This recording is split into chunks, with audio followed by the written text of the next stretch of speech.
सत्य श्री ओम। सतनाम सत्साहेब। सत्संग संवाद के इस आज के कार्यक्रम में हम आपके सामने लेकर के प्रस्तुत हुए हैं कबीर साहिब के मूल बीजक शब्द 56 से लेकर 60 तक। आज की जो चर्चा होगी वह शब्द 56 से लेकर 60 तक की जाएगी। शब्द 56। नर को नहीं परतीत हमारी, झूठा बनिज कियो झूठे सो, पूंजी सबन मिली हारी। शट दर्शन मिली पंथ चलायो, तिरदेवा अधिकारी। राजा देश बड़ो परपंची, रैयत रहते उजारी।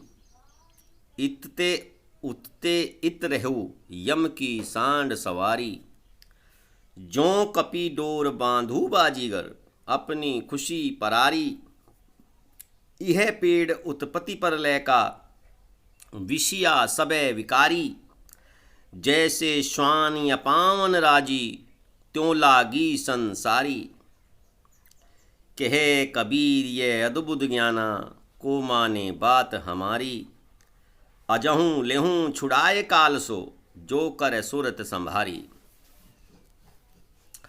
नर को नहीं परतीत हमारी, झूठा बनिज कियो झूठे सो, पूंजी सबन मिली हारी। साहिब कहते हैं कि आदमियों को मेरी बातों पर विश्वास नहीं हो रहा है।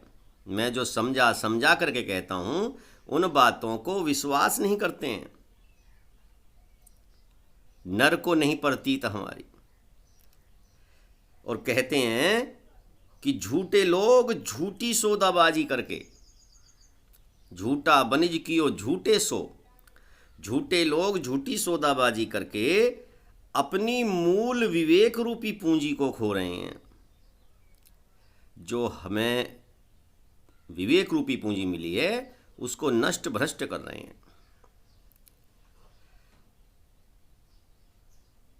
सट दर्शन मिली पंथ चलायो, तिरदेवाधिकारी। राजा देश बड़ो परपंची, रैयत रहते उजारी। आगे कहते हैं योगी जंगम सेवड़ा आदि जो सट दर्शन बताए गए हैं, सट तरह के दर्शन बताए गए हैं, लोगों ने मिलकर उनको चलाया है। सट दर्शन को चलाया है, लेकिन उनकी पहुंच कहाँ तक है? उनकी पहुंच जो त्रिदेवा अधिकारी, त्रिगुणात्मक प्रकृति तक उनका अधिकार क्षेत्र है। उन्हें जानकारी सिर्फ त्रिगुणात्मक प्रकृति तक है। जहां तक तीनों गुणों का शासन है वहां तक ही उनका ज्ञान है। ये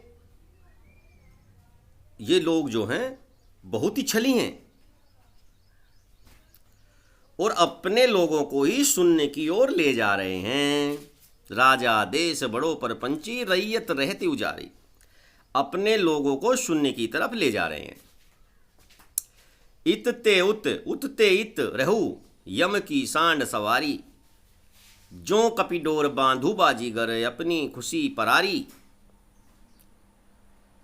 अब क्या परिणाम होता है? परिणाम स्वरूप जीव इधर उधर भटकता रहता है और ये वासना रूपी सांड की सवारी पर बैठे हैं। वासना रूपी सांड की सवारी पर बैठे हैं। जीव तो भोगों के चक्कर में पड़कर उसी बंदर की तरह नाच रहा है जो चने के लोभ में सुराई में हाथ डालकर खुशी खुशी कलंदर के हाथों द्वारा बंध कर नाचता रहता है। बंदर को आपने देखा होगा, बाजीगर आता है खेल दिखाने के लिए। अब चने उस सुराई में पड़े हुए हैं, तब बंदर को कहता है कि हाथ डाल, और बंदर उसमें जो हाथ डालता है और नाचता रहता है। ऐसे ही जीव का हाल बना दिया है इन षट दर्शन वालों ने। जो कपीर डोर बांधी बाजीगर अपनी खुशी परारी, यह पेड़ उत्पत्ति पर लेगा विषया सब विकारी, जैसे श्वान या पावन राजी त्यों लागी संसारी। यह संसार रूपी वृक्ष जन्म और मरण का है। इस संसार में जन्म और मरण लगातार होता रहता है। कहते हैं कि निज स्वरूप की भूल भुलैया या विषयासक्ति ही जन्म मरण का वृक्ष है। यह संसार इसी जन्म मरण का वृक्ष है, क्योंकि समस्त विषय ही विकारपूर्ण है, चाहे वे स्थूल हो चाहे रिद्धि सिद्धि वाले हो। सांसारिक व्यक्ति उस कुत्ते के समान है। कौन से कुत्ते के समान है? जो गंदी हड्डी को चूस कर भी प्रसन्न रहता है। कुत्ता समझता है कि रस निकल रहा है, लेकिन उसको क्या पता मूर्ख को कि तेरे मुंह में से जो खून निकल रहा है तो उसी का स्वाद ले रहा है। इसी प्रकार जीव भोगों के चक्कर में पड़ा रहता है और समझता है कि बड़ा मजा आ रहा है, लेकिन उसे क्या मालूम कि वह अपना अहित कर रहा है। आगे कहते हैं कि कहे कबीर ये अद्भुत ज्ञाना, को माने बात हमारी, अजहूं लेहूं छुड़ाए काल सो, जो करे सुरत संभारी। साहिब कहते हैं कि मेरा ज्ञान इन व्यक्तियों को आश्चर्यचकित लगता है। मेरी बात इसलिए कोई नहीं मानने को तैयार है। जबकि अगर मनुष्य अपने मन को विषय प्रपंचों से हटाकर स्वयं संभल जाए तो उसे मैं बचा सकता हूँ, अर्थात वह भव बंधनों से मुक्त हो सकता है। कबीर साहिब कहते हैं कि मैं उसे बचा सकता हूँ। बचा सकने का मतलब ये नहीं है कि उनके पास इतनी ताकत है कि वो सब तरह से बचा लेंगे। उनके पास शब्द की ताकत है, उनके पास ज्ञान की ताकत है, उनके पास सत्य मार्ग की ताकत है। वह अपने सत्य मार्ग ज्ञान से, अपने शब्द और विचार से आपको ऐसा मार्ग बताएंगे कि आप इन भव बंधनों से मुक्त हो सकते हैं। शब्द 57। ना हरि भजसी न आदत छूटी, शब्दहि समुझी सुधारत नाही, आंधर भय हियहू की फूटी। कबीर साहिब कहते हैं ना हरि भजसी ना आदत छूटी। जब तक हरि का भजन, आत्मचिंतन रूपी हरि का भजन नहीं करते हो, तब तक आपकी गंदी आदतें नहीं छूट सकती। अर्थात वह स्वयं निर्णायक शब्दों को नहीं समझता है। न्यारे न्यारे लोग क्या क्या आपको उपदेश दे रहे हैं, क्या क्या समझाने का प्रयास कर रहे हैं, ये उनका कार्य है। लेकिन आपका कार्य है कि आप स्वयं ही उन शब्दों का निर्णय कीजिए जो आपके लिए हितकारी हैं। तो स्वयं निर्णायक शब्दों को नहीं समझता तो उसका सुधार कैसे संभव हो सकता है? उसकी बाहर की आंखें तो फूटी हुई हैं, लेकिन हृदय की भी आंखें फूटी हुई हैं। वह अपने विवेक रूपी आंतरिक आंखों से भी अंधा है, अपने विचारों को नहीं समझ पाता है। पानी माही पाषाण की रेखा ठोकत उठे बबू का, सहस गड़ा नित उठ जलधारे फिर सूखे का सूखा। कहते हैं जिस प्रकार कोई पत्थर का टुकड़ा हजारों साल पानी में पड़ा रहता है और पानी में से निकालने के बाद उस पर चोट मारी जाती है, तब भी वह आग ही उगलता है, अर्थात उसके अंदर कुछ भी नरमी नहीं आती है। इसी प्रकार यदि 50 साल तक ज्ञान की वाणी पढ़ी, शास्त्रों को पढ़ा सुना, साधक को यदि उसका दोष बताया जाता है तो वह आग बबूला हो जाता है, क्रोधित हो जाता है और अपना ज्ञान बघारने लगता है कि हमने इतने शास्त्रों को पढ़ा है, हमने इतनी पुस्तकों को पढ़ा है, हमने इतना संगत किया है, हमने इतने उपदेश सुने हैं और तुम हमारे अंदर दोष निकाल रहे हो। तो वह आग बबूला हो जाता है, यानी अपनी कमियों को मानने को तैयार नहीं है। जैसे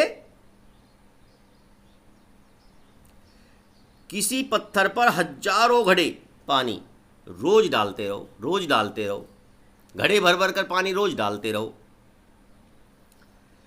तो भी उसमें नरमी नहीं आती है। सहस घड़ा नित उठ जल ढारे, फिर सूखे का सूखा, फिर भी वह सख्त ही रहता है, सूखे का सूखा ही रहता है। इस प्रकार कुछ लोग ऐसे भी होते हैं कि उन्हें हजारों उपदेश दो पर वे अपनी अकड़बाजी नहीं छोड़ते। सेत ही सेत सितंग भो, सेन बाढ़ु अधिकाई, जो सन्निपात रोगियन मारे, सो साधुन सिद्धि पाई। मनुष्य के बाल पहले काले फिर सफ़ेद हो जाते हैं और अंग भी शिथिल पड़ जाते हैं, आलस्य निंद्रा भी बढ़ जाती है, उन्हें काम क्रोध लोभ मोह भी पतित करता रहता है। जब सारे काम क्रोध मोह सब जो है सताते हैं तो वे सन्निपात रोग की उपमा उसको कबीर साहिब ने दी है। सन्निपात रोग में भी वायु, पित्त और कफ तीनों दोष उत्पन्न हो जाते हैं, उसे सन्निपात रोग कहते हैं। इसी प्रकार साधक के हृदय में काम क्रोध लोभ मोह सभी जागृत हो जाते हैं, तब उसे सन्निपात रोग कहा गया है। साधक पुरुष मार्ग बदलकर काम को भक्ति में, क्रोध को वैराग्य में, लोभ को ज्ञान में बदलकर अपने मन को शुद्ध कर लेते हैं। साधुन सिद्धि पाई, साधु लोग इस तरह अपने मन को परिवर्तित कर लेते हैं। मनुष्य ज्ञान का वर्णन तो करता है, अनहद कहत कहत जग बिन से, अनहद सृष्टि समानी, निकट पयाना यमपुर धावे, बोले एक ही बानी। मनुष्य ज्ञान का वर्णन तो करता है परंतु वैसा आचरण स्वयं नहीं कर पाता। इसी कारण वह पतन की ओर अग्रसर होने लगता है, क्योंकि ज्ञान के सीमातीत सृष्टि सत्ता में ही होती है। अनहद सृष्टि समानी, निकट पयाना यमपुर धावे, बोले एक ही बानी। मृत्यु के निकट पहुंचकर भी मनुष्य अहंकार भरी बातें ही करता रहता है। ये बोले एक ही बानी, एक ही अहंकार रूपी बानी बोलेगा, वो तब भी नहीं समझ पाता है जबकि वो मृत्यु के बिल्कुल नजदीक पहुंच गया है। सतगुरु मिले बहुत सुख लहिए, सतगुरु शब्द सुधारे, कहे कबीर ते सदा सुखी हैं, जो ये पद ही विचारे।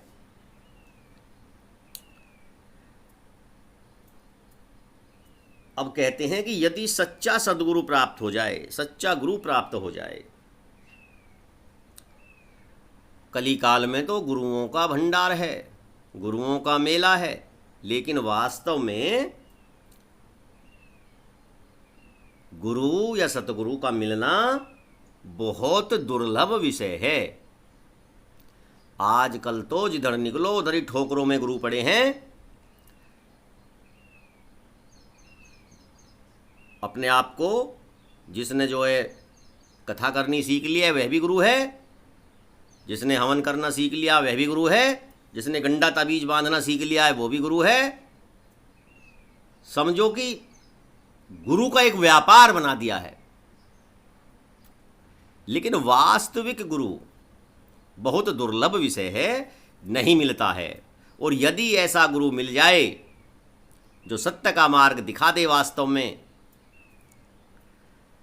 यदि ऐसा गुरु मिल जाए तो उनके सदुपदेशों से आंतरिक सुख प्राप्त हो सकता है। सदगुरु शब्दों के जाल से उसका बचाव करते रहते हैं।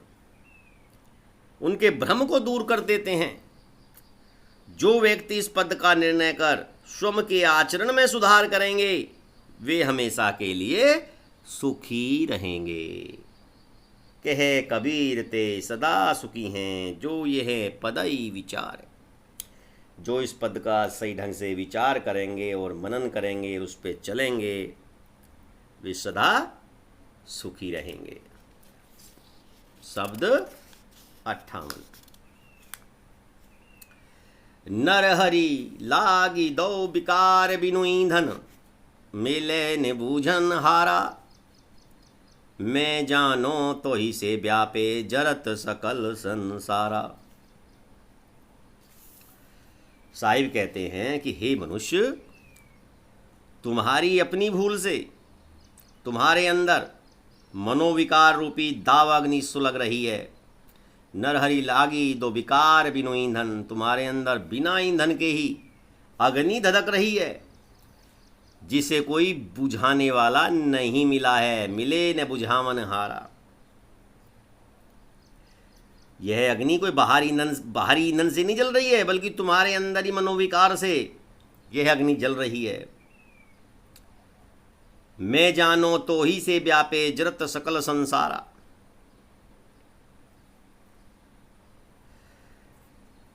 इसे बुझाने वाला कोई सद्गुरु प्राप्त नहीं हुआ। कहने का अर्थ यह है कि समस्त संसार अपने ही मन की मलिनता की अग्नि में भस्म हो रहा है। तुम चाहो तो अपने मन की इस अग्नि को बुझा सकते हो,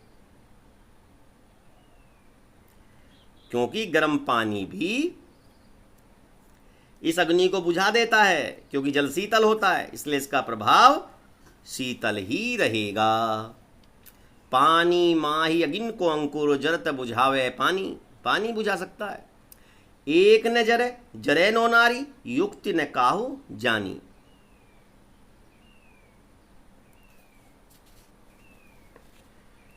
आश्चर्य की बात यह है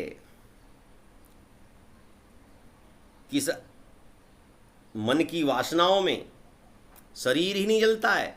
एक न जरे, एक शरीर ही नहीं जलता है। जरे नो नारी, 9 नाड़ियों की काया जल जाती है, फिर भी ये मन की वासनाएं, ये जो अंदर अगन लगी है मनोविकार से, ये मन की वासनाएं तब भी प्रज्वलित रहती हैं, जलती रहती हैं।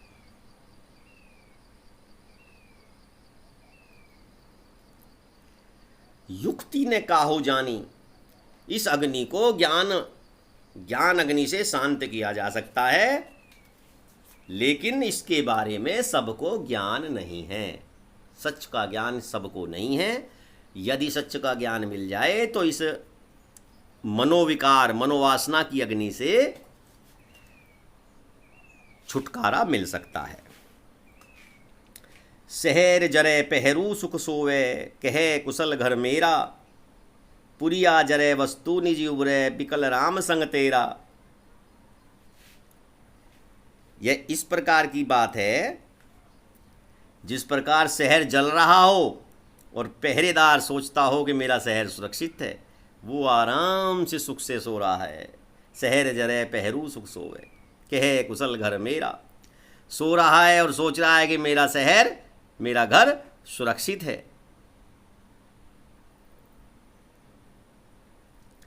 पुरिया जरे वस्तु निजी उबरे, बिकल राम रंग तेरा। साहिब कह रहे हैं कि आत्मा रूपी राम तुम्हारा मन उद्गीन है, तुम वासनाओं का त्याग दो, क्योंकि वासनाओं की गांठ के जल जाने पर स्वयं तेरा उद्धार हो जाएगा।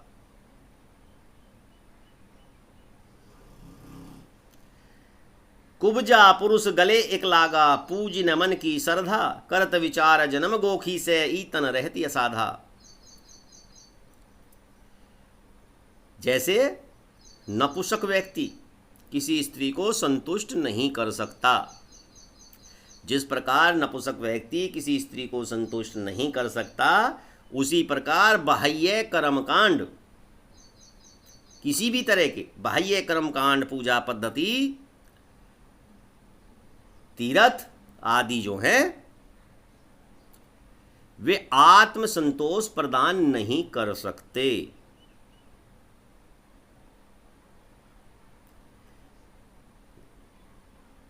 करत विचार जन्म गोखी से ईतन रहती असादा। मनुष्य जीवन भर अपने कल्याण हेतु योजनाएं बनाता रहता है। करत विचार, पूरे जन्म कोई ना कोई योजना बना रहता है, परंतु सक्रिय कदम नहीं उठा पाता। ईतन रहती असाधा, सक्रिय कदम नहीं उठा पाता। जानी बूझी जो कपट करतू है, ये असमंद न कोई, कहे कबीर ते मूड को भला कौन विधि होई। इस प्रकार व्यक्ति स्वयं से जानबूझकर कपट करता रहता है, मोह माया के जाल में जकड़ा रहता है, वही सबसे बड़ा नीच है। मूर्ख व्यक्ति का उद्धार किसी भी प्रकार संभव नहीं है। कहे कबीर ते मूड को भला कौन विधि होई। साहिब कहते हैं कि ऐसे मूर्ख का किस विधि उद्धार किया जा सकता है, संभव ही नहीं है। शब्द 59। माया महाठगनी हम जानी,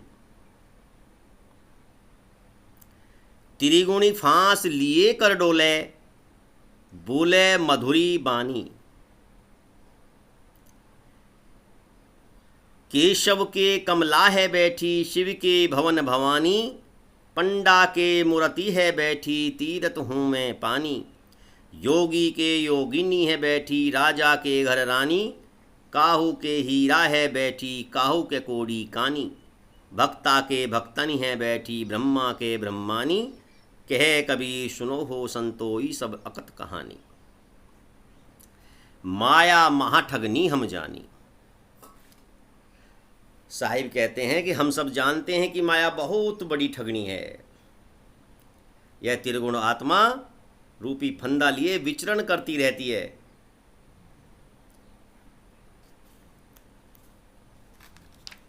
और मीठी मीठी बातों से जीव को फंसाती रहती है।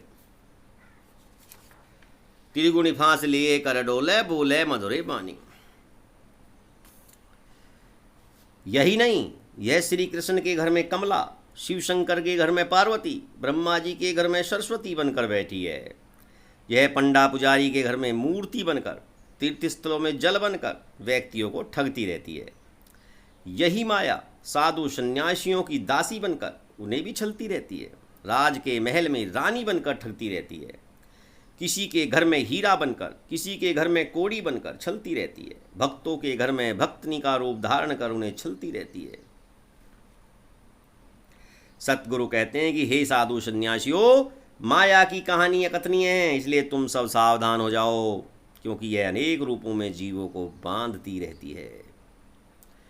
ये जो साहिब ने उपमा दी है, ये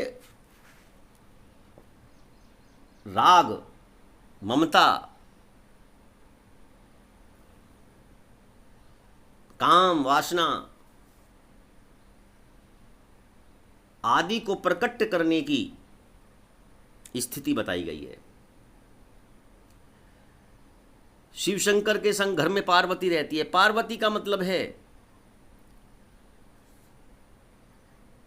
कि शंकर जी को पार्वती के साथ ममता है, लगाव है, राग है, तो वो भी ठगे गए हैं। ब्रह्मा जी भी ठगे गए हैं, सभी ठगे जा रहे हैं। पंडे पुजारी मूर्ति के साथ ठगे गए हैं। तीर्थ में जाने वाले तीर्थों के जल से ठगे गए हैं, उनमें राग हो गया है। ये सब वासना की उपमा मात्र है। तो कहते हैं कि हे साधुओं, इसकी कहानी बहुत अकथनीय है, तुम सावधान हो जाओ, यह जीवों को बांधती रहती है। शब्द 60। माया मोह मोहित कीना, ताते ज्ञान रतन हरिलीना। जीवन ऐसो सपना जैसो, जीवन सपन समाना। शब्द गुरु उपदेश दीनो, ते छाड़ू परम निधाना। साहिब कहते हैं कि माया के मोह में फंसकर, माया मोह मोहित कीना, माया के मोह में फंसकर सांसारिक लोग मूर्ख हो गए हैं। मानो किसी ने इनका ज्ञान रूपी रतन हर लिया हो, ताते ज्ञान रतन हरि लीना। इनका ज्ञान रूपी रतन किसी ने हर लिया है। यह जीवन तो एकमात्र स्वप्न की तरह है। तुम्हें निर्णायक उपदेश तो केवल सत्य गुरु ही दे सकते हैं। जीवन ऐसो सपना जैसो, जीवन तो एकमात्र स्वप्न है। ज्ञान का आश्रय मनुष्य स्वयं है, इसलिए माया मोह को छोड़ देना चाहिए। शब्द गुरु उपदेश दीनो, तय छाड़ू परम निधाना।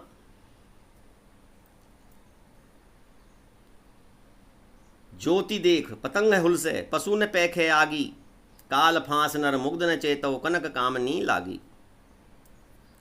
माया मोह को छोड़ देना चाहिए। जैसे ज्योति को देखकर मूर्ख पतंगे उसमें कूद कर जल जाते हैं, और इस मोहवश उन्हें आग से अपना विनाश नहीं दिखाई देता। मोहवश फांसी पर लटका हुआ मनुष्य स्वर्ण और कामनी में आसक्त होकर मूढ़ हो जाता है। काल फांस नर मुग्ध न चेतो, कनक कामनी लागी। काल फांसी पर लटका हुआ मनुष्य स्वर्ण कामनी में आसक्त होकर मूढ़ हो जाता है, फिर भी सावधान रहकर उसमें फंसता जा रहा है। शेख सैयद कितेब निरखे, सुमृति शास्त्र विचार। सतगुरु के उपदेश बिनुतै, जानी का जीव मार। कहते हैं कि शेख और सैयद इस्लामी किताबें पढ़कर और हिंदू लोग, पंडित लोग शास्त्र और पुराण पढ़कर विचार तो करते हैं, परंतु सतगुरु का यथार्थ उपदेश न मिलने के कारण हत्या और हिंसा को बुरा समझते हुए भी कुर्बानी और वध कराते हैं। समझो बात को। उनको सब ज्ञान है कि हत्या और हिंसा बुरा है, लेकिन सत्य का ज्ञान ना होने की वजह से इन पुस्तकों के जाल में फंस करके वो कुर्बानी और वध कराते हैं। कर विचार विकार परिहरी, तरन तारण सोय। कहे कबीर भगवंत भजुनर, द्वितीया और न कोय। इसलिए हे मनुष्यों, विचार करके मोहमाया हिंसात्मक विकारों का त्याग करो और सतगुरु द्वारा प्रेरित मुक्ति पथ का अनुसरण करो। हे मनुष्यों, ज्ञान और वैराग्य से संपन्न सदगुरु भगवान की सेवा करो, उसी में तुम्हारा कल्याण निहित है, क्योंकि इसके अतिरिक्त तुम्हारा पथ प्रदर्शक और कोई नहीं हो सकता।